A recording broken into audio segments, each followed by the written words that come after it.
नमस्कार प्लस में आपका स्वागत है। मैं हूं आपके साथ राष्ट्रीय सामने डालते अभी तक की मुख्य हेडलाइंस पे। एचआरडी का नाम अब शिक्षा मंत्रालय हुआ। नई शिक्षा नीति को भी मोदी कैबिनेट की मंजूरी। भारतीय वायुसेना में पहुंचा राफेल विमान, आईएनएस कोलकाता ने किया स्वागत।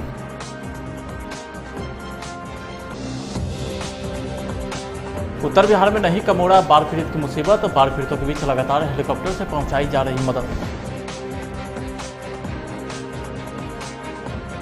और बिहार में अस्पतालों के बजाय ठेलों पर होता है मरीज का इलाज।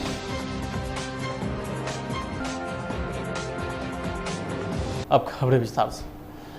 मानव संसाधन विकास मंत्रालय का नाम शिक्षा मंत्रालय कर दिया गया है। यह फैसला मोदी कैबिनेट की बैठक के दौरान लिया गया है।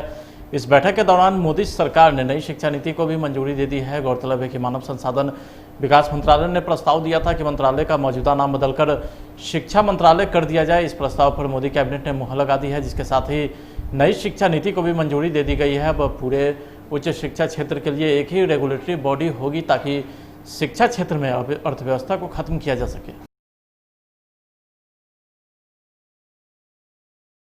भारतीय वायुसेना की ताकत आज कई गुना बढ़ गई है। काफ़ी लंबे वक्त से जिस लड़ाकू विमान का इंतजार था वो राफेल विमान भारत पहुंच गया है। भारत और फ्रांस के बीच हुए सौदे के तहत राफेल लड़ाकू विमान की पहली खेप भारत के अंबाला पहुंची है। पहली खेप में कुल 5 लड़ाकू विमान शामिल हैं, जिन्हें रिसीव करने के लिए खुद वायुसेना प्रमुख air chief marshal RKS Bhadauria भी मौजूद रहे। रक्षा विशेषज्ञ ललन सिंह ने बताया कि राफेल ओमनीरोल एयरक्राफ्ट है। इसका इस्तेमाल कई तरीक़ों से किया जा सकता है। इस एयरक्राफ्ट में कई क्षमता है। जब कभी राफेल विमान आए और वायुसेना के बेड़े में शामिल होंगे तब तीनों सेना की सैन्य शक्ति को काफ़ी बढ़ावा मिलेगा। हमारा जो राफेल लड़ाकू विमान है वो कल हमारे अंबाला एयरपोर्ट और एयरपट्टी पे पहुंच जाएगा, जिसका पूरे भारत को और इंडियन एयरफोर्स और हमारी फौज को इंतजार था। इसके आने के बाद पाकिस्तान और चीन के अंदर जो हालात होगी उसको आज से ही हम महसूस कर सकते हैं। आज पाकिस्तान के अंदर उनकी एयरफोर्स चीफ और आर्मी चीफ की भी मिलाप 2 बार हो चुकी है। मैं आपको बताऊं, ये जो राफेल लड़ाकू विमान है ये इतनी ज़बरदस्त है, ये बाजीगर है, ये अर्जुन के जैसे निशानेबाज है और इसका आसमान का सिकंदर हम बोल सकते हैं।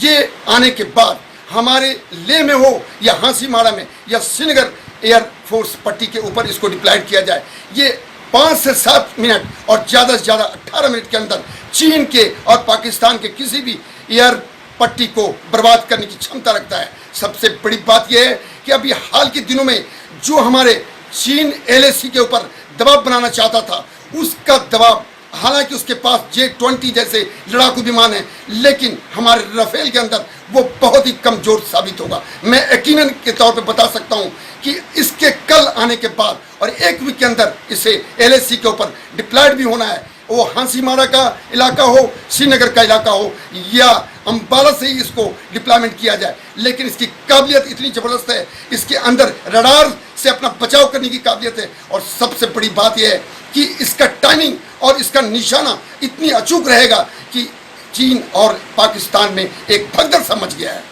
अभिनेता सुशांत सिंह राजपूत की मौत के मामले में पटना के राजीव नगर थाने में अभिनेत्री रिया चक्रवर्ती के खिलाफ FIR दर्ज हुई है।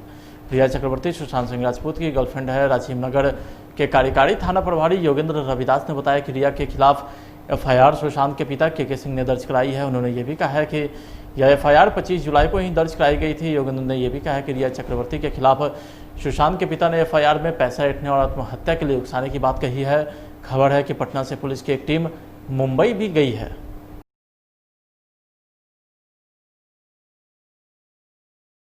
बिहार के मुजफ्फरपुर जिले में बूढ़ी गंडक का कहर लगातार जारी है। कई प्रखंडों में स्थिति विकराल होती जा रही है।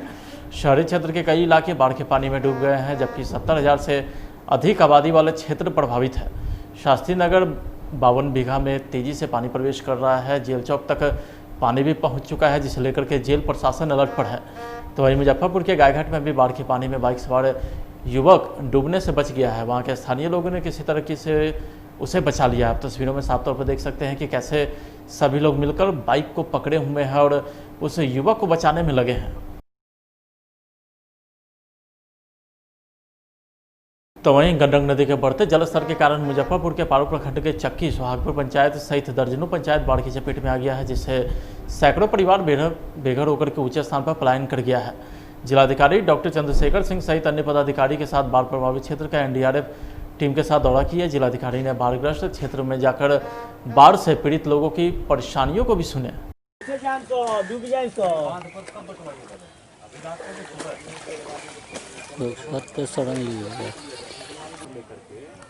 जितना जल्दी हम लोगों को दीजिए उतना जल्दी हम लोग पैसा भेज देंगे।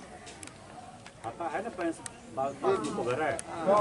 भी बाढ़ पीड़ितों से मिले हैं। कैसा रहा आज मुजफ्फरपुर जिले का बाढ़? हम लोग आज चक्की सुहागपुर हमारा जो पंचायत है पारू प्रखंड का और सबसे दूर का पंचायत है और गंडक नदी के बिल्कुल अंदर बसा हुआ है और यहाँ के लोग जो है काफ़ी पीड़ित हैं। हम लोगों ने अभी देखा है कि घर के आसपास पूरा पानी भरा हुआ है और लोग बता रहे हैं कि 2-3 दिन पहले तक घर में भी पानी था और बहुत लोग यहाँ से निकल करके तटबंध पर भी शरण लिए हैं।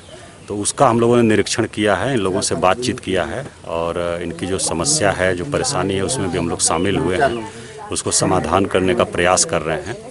और इसमें हम लोगों का प्रयास यही है कि जो नाव जितनी चल रही है उसको परवाना दे करके हम लोग इनका सरकारी नाव जो है उसके तरह से यूज करें, उनको नाव का खर्चा हम लोग उपलब्ध करा दें। आज हम लोग बोले हैं इन लोगों को। दूसरा ये कि जो चूड़ा गुड़ का हमारा फूड पैकेट है वो 1420 परिवार यहाँ है। आज 900 पैकेट हम लोगों का आया है जिसका वितरण होगा और कल सुबह हम लोग बचे हुए शेष परिवारों को चूड़ा गुड़ का पैकेट भी उपलब्ध करा देंगे। इसके साथ साथ इन लोगों का पॉलीथीन सीट भी, क्योंकि हम लोग देख रहे हैं घर अधिकांश कच्चे ही हैं और सामान जो है वो ऐसे ही बाहर रखा हुआ है या छत पर रखा हुआ है, तो सभी परिवार को पॉलीथीन सीट भी मिल जाए। ये हम लोग 1420 पॉलीथीन सीट कल भेज देंगे, यहाँ उपलब्ध करा देंगे। फिर तटबंध पर जो लोग रह रहे हैं वहाँ उनका रसोई की व्यवस्था, खाने पीने की व्यवस्था दोनों टाइम का हो और चूँकि राहत शिविर के तरह है तो इसलिए उसमें हम लोग उनको बर्तन, कपड़ा, बच्चों का भी, बड़े का भी, महिलाओं का भी, ये भी हम लोग वहाँ उपलब्ध कराएंगे। इसके साथ साथ सरकार का जो निर्णय है कि 6,000 रुपया प्रति परिवार को, बाढ़ पीड़ित परिवार को दिया जाना है, तो भी हम लोग बोले हैं कि सूची बना करके जितना जल्दी हो पंचायत से हम लोगों को मिल जाए ताकि इन लोगों के खाते में हम लोग 6,000 रुपये प्रति परिवार की दर से उसको भेज दें और सूची मिलने के 1 सप्ताह के अंदर हम लोग ये पैसा भेज देंगे। और उसके बाद हमने आश्वासन दिया है यहाँ कि हम लोग पानी जैसे ही ख़त्म होगा तो फिर से हम लोग यहाँ आएंगे, विकास शिविर भी आयोजित करेंगे और उसमें जो अन्य समस्याएं हैं, चाहे आवास की है, चाहे शौचालय की है, अन्य समस्याएं हैं, उस पर भी हम लोग विचार करेंगे। इनकी सड़क भी चूँकि सब डूब गई है, वो भी ख़राब हो गई है, तो सड़क की मरम्मती हो जाए समय रहते को लेकर और क्या जिला प्रशासन की ओर से सुविधा मिली है? बाढ़ का स्थिति ये है कि जितने भी पंचायत में मेरे घर है, टोटल घर डूबा हुआ है। लोग जो है वहाँ से निकल कर दूसरे ज़िला में आए हुए हैं और मेरे पंचायत के लोग जो हैं छप्पर पर कुछ लोग बैठे हुए हैं। लेकिन आज तक सिर्फ कल एनडीआरएफ का टीम 2 आए हुए था। आज डीएम साहब के द्वारा 900 लोगों को पैकेट राहत का दिया गया है आज। इसके पूर्व में कभी भी न यहाँ कोई सीओ साहब आए न कर्मचारी आए। हमने 1000 पे फ़ोन किया लेकिन कोई यहाँ आया नहीं, कोई यहाँ देखने वाला नहीं और पंचायत 100 आदमी भी डूब गया, कोई पूछने वाला नहीं है। कितनी आबादी प्रभावित है इससे? पूरे 4022 के आसपास। 4000 में 900 फुट पैकेट आपको लगता है काफ़ी? नहीं, हमारे यहाँ जो है ये जनसंख्या है, परिवार जो है 1420 है, तो 900 भी मिला है और सीओ साहब के द्वारा आश्वासन दिया गया है कि 520 और कल आ जाएगा। अपना किसी प्रकार का कम्युनिटी मिशन चलाया जा रहा है? अभी तक तो नहीं चलाया जा रहा है। आश्वासन मिला है? हाँ, आश्वासन डीएम साहब के द्वारा दिया गया है आज। नाम हो सकता है ये अपना नाम पंचायत बताइए। सुरेश प्रसाद सिंह, पूर्व मुखिया चक्की सुहागपुर। वर्तमान मेरी पत्नी मुखिया है ममता देवी।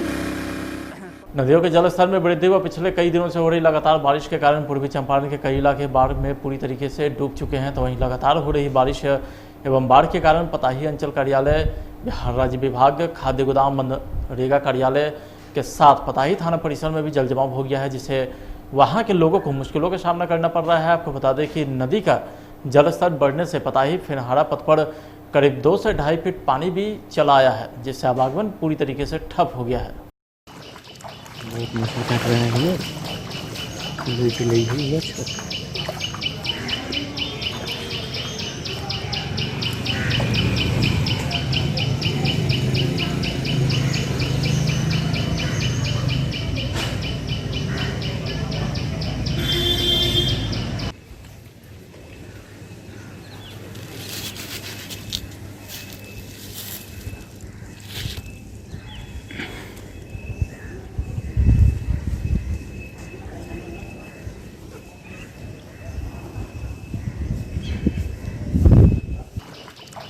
मछली काट रहे हैं लूट ली हुई है।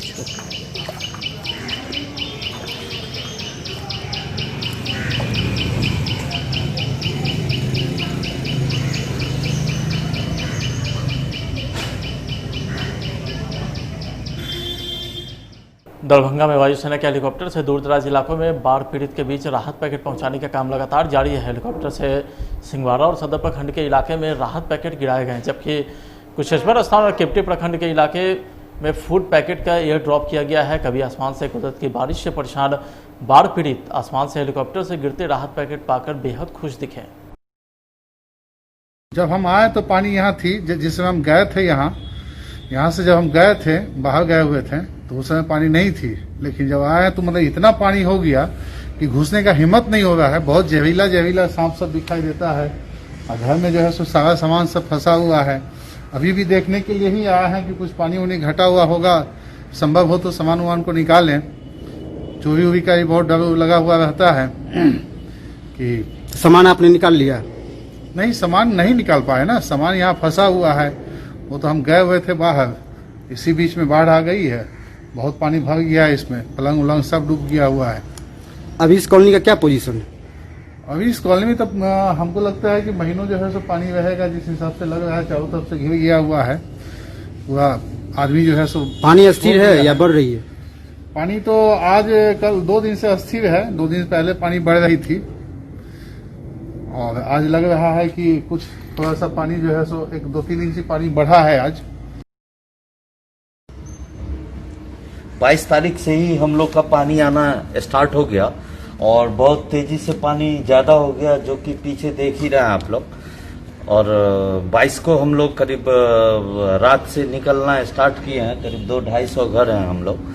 तो 22 को 1:30-2 बजे रात में हम लोग भी बाहर निकल गए। सब बच्चे लोग सब फंसे हुए थे, सबको फिर निकलवाए हैं। कितने लोग रहते हैं इस कॉलोनी में? करीब 200-250, 250 घर है करीब इसमें।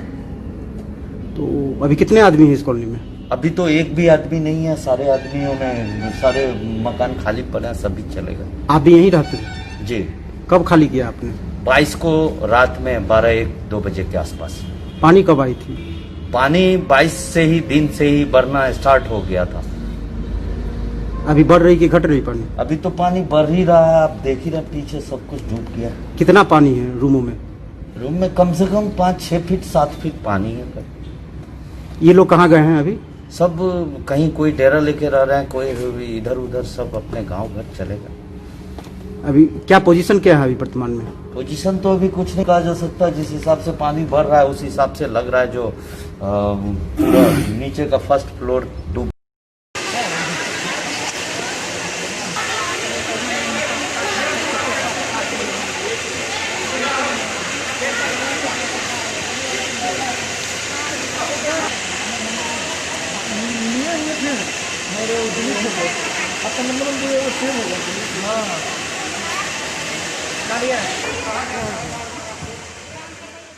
का काम चल रहा है। इसमें है चूड़ा है, चना है, चीनी है, मोमबत्ती वगैरह है, दिया सलाई वगैरह है, सब कुछ दिया जा रहा है। सारे का जो है करवाने के बाद उसका वेट मेजरमेंट ले लिया जाता है और उसके बाद उसको हम लोग करके रखवा देते हैं। सभी सेविकाओं को बुलाया गया है, सहायिकाओं को बुलाया गया है और आसपास की सेविका सहायिका आई हैं।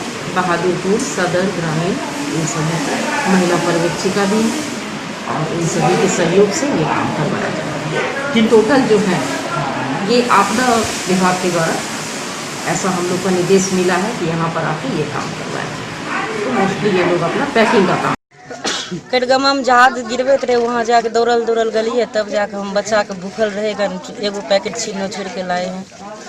सर क्या करते हैं, बचवा आज बढ़ते हो बच्चे को, हमारा तो पेट भर गया, कल के लिए सोचते हैं कैसे गुजारा चलेगा।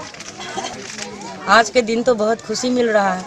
राजधानी पटना में कोरोना के बढ़ते संक्रमण के बीच सूबे के सबसे बड़े दूसरा अस्पताल एनएमसीएच की बदहाली की लगातार खबर चलने के बाद स्वास्थ्य मंत्री मंगल पांडे बीते दिनों एनएमसीएच का दौरा कर सब कुछ ठीक होने का दावा करते रहे, जिसके बावजूद भी एनएमसीएच की बदहाली की तस्वीर जस के तस नजर आई। जिसके बाद आनंद फानंद में फिर से एक बार स्वास्थ्य विभाग के प्रधान सचिव को हटाकर नए प्रधान सचिव की कमान प्रत्यय अमृत को सौंपी गई है। जब कमान संभालते ही प्रधान सचिव ने एनएमसीएच का दौरा कर पीपीई किट पहनकर जायजा लिया, तो वहीं कोरोना वार्ड में मरीजों के बीच जायजा लिए, जिसके बाद डॉक्टरों को महत्वपूर्ण दिशा निर्देश भी दिए।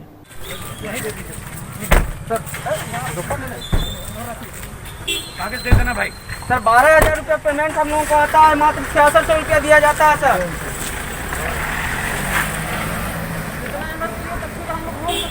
सपा के प्रदेश मुख्य प्रवक्ता इंजीनियर अभिषेक झा ने कहा है कि कोरोना जैसी महामारी की वजह से पूरा विश्व प्रभावित है और इसका व्यापक असर भारत और बिहार में भी देखने को मिला है। इसका बड़ा दुष्परिणाम अर्थव्यवस्था पर भी पड़ा है और लगभग हर प्रकार के उद्योग इससे प्रभावित है। आगे की भी राह आसान होती नहीं दिख रही है। बिहार और लगभग पूरे देश में मार्च के महीने से ही सभी सरकारी और प्राइवेट शिक्षक संस्थान बंद है। आने वाले दिनों में भी शिक्षक संस्थान खुलने के कोई आसार भी नहीं दिख रहे हैं, क्योंकि इस महामारी का रूप और भयावह होता जा रहा है। परिणाम स्वरूप इस क्षेत्र में काम करने वाले लोगों के लिए स्थिति बेहद खराब है। सरकार को इस पूरे मामले को गंभीरता से लेते हुए इस क्षेत्र में काम करने वाले लोगों के लिए आर्थिक पैकेज के इंतजाम के साथ साथ अन्य सुविधाएं भी उपलब्ध करानी चाहिए। बिहार की वो शर्मसार तस्वीर है जो मुख्यमंत्री के तमाम दावों की खुलेआम पोल खोलती है। ठेले पर घायलों को अस्पताल लाने और अस्पताल के बाहर ही घायल का इलाज करना स्वास्थ्य व्यवस्था पर करारा तमाचा है, बल्कि जिम्मेदारियों की संवेदनहीनता की भी पराकाष्ठा को दिखाता है। सूबे में सुशासन बाबू की सरकार भले ही यह दावा करती हो कि प्रदेश में स्वास्थ्य व्यवस्था पटरी पर है और लोगों को स्वास्थ्य सुविधा बेहतर मुहैया कराई जा रही है, लेकिन रोहतास जिले के करगहर की यह तस्वीर बताती है कि आज़ादी से लेकर आज तक सिर्फ सरकार बदले, चेहरे बदले, व्यवस्था जस की तस है, वो भी खासकर आम जनता के लिए।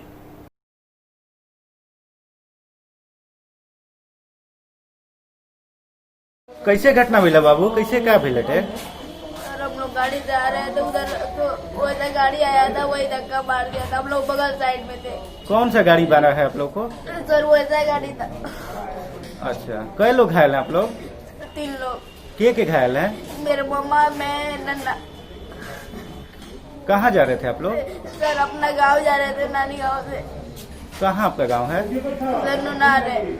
क्या नाम है आपका? अंकित कुमार। देखिए, और कह रहे हैं कि ठेला पर आया था और उसका दाहिना पैर सोना के नीचे और एंट्री जॉइंट के नीचे कंपाउंड फ्रैक्चर था, टूट गया था, जिससे उठाने में उसको कष्ट हो रहा था और उसको सासाराम रेफर करना था जल्दी से सुई दवा करके। और यहाँ फ्लू कॉर्नर बना हुआ है, देख ही रहे हैं, तो इसमें उठा के करने में उसको कष्ट हो रहा था, इसलिए उसी पे ही बैंडेज करके सुई दवा देके उसको विदा कर दिया गया तुरंत एम्बुलेंस। राजधानी पटना में कोरोना महामारी के बीच अवैध शराब का कारोबार धड़ल्ले से जारी है। इसी क्रम में पटना सिटी के गमकुआं थाने की पुलिस ने गुप्त सूचना के आधार पर धनकी मोड़ के पास छापेमारी कर एक ट्रक से लगभग 500 कार्टून अंग्रेजी शराब को बरामद किया है। हालांकि ट्रक चालक पुलिस को चकमा देकर फरार हो गया। बताया जाता है कि हरियाणा निर्मित अंग्रेजी शराब की बड़ी खेप की सूचना पटना पुलिस को मिली थी, जिसके बाद ये कार्रवाई हुई। एक बोतल से कम नहीं जाता है।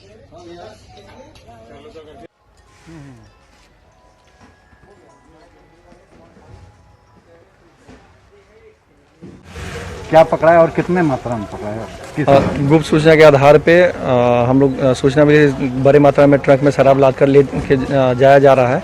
उस सूचना के आधार पे हम लोग रेड किए तो एक ट्रक में 500 कार्टन शराब बरामद हुआ है। कहाँ से कहाँ जा रहा था? अभी तो इसमें हम लोग पता लगा रहे हैं कहाँ से कहाँ जा रहा था। कहाँ पर पकड़ा गया था? ये धनकी मोड़ के पास पकड़ा है। कब पकड़ा गया? अभी थोड़ी देर पहले की बात है। ड्राइवर सबको? हाँ, न कोई और पकड़ाया नहीं है, उसमें हम लोग देख रहे हैं, जांच कर रहे हैं। कहते हैं कि बहन की रक्षा करने के लिए जो हाथ उठता है और जो सबसे प्यारा त्यौहार होता है वो भाई बहन का, तो वो उम्र एक दूसरे से बांध कर रखता है, वो है रक्षाबंधन का त्यौहार।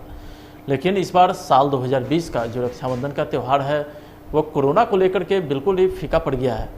ये बताना बहुत ही मुश्किल है कि बिहार के पूर्णिया शहर का सबसे बड़ा बाजार है भट्टा बाजार, जहाँ इस त्यौहार में सैकड़ों की तादाद में भीड़ जमा रहती है। कोरोना महामारी की वजह से लोग बाज़ारों में अब आने से कतरा रहे हैं, यहाँ दुकानदारों को भारी नुकसान का भी सामना करना पड़ सकता है।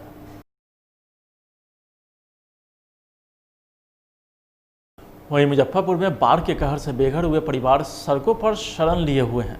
सरकार द्वारा शुरू किए गए सामुदायिक किचन में भोजन खाकर किसी तरीके से जीवन यापन कर रहे हैं। आपको बता दें कि जिले में कुल 188 पंचायत बाढ़ प्रभावित है, जिसमें से 112 पंचायत आंशिक रूप से जबकि 76 पंचायत पूर्ण रूप से प्रभावित है। तो वहीं गायघाट में 9 पंचायत बाढ़ से प्रभावित है, जबकि अन्य कई पंचायत आंशिक रूप से प्रभावित है। गायघाट बीडीओ विमल कुमार ने बताया कि सामुदायिक किचन 10 जगहों पर चल रही है।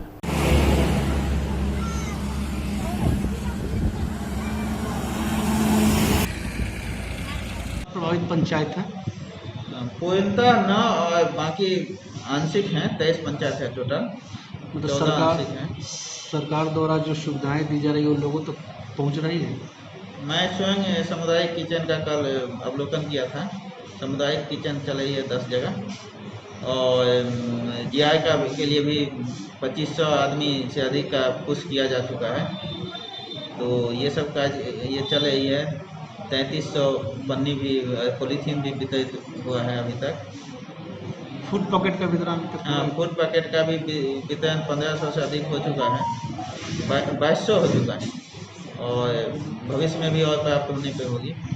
जैसे कि कोरोना की महामारी है, वहीं दूसरी ओर बाढ़ अपना कहर बरपा रहा है, तो इसको लेकर गायघाट की जनता से कुछ अपील? गायघाट की जनता से यही अपील है कि विषम परिस्थिति में भी कोरोना का जो नॉर्म्स है उसको पालन करें और जो आपस में दूरियां हैं वो बना के रखें, मास्क का प्रयोग करें और विषम परिस्थिति है वो प्रशासन के लिए भी है, जनता के लिए भी है। फिलहाल आज की खबर में इतना ही। आप देखते रहिए प्लस न्यूज़। नमस्कार।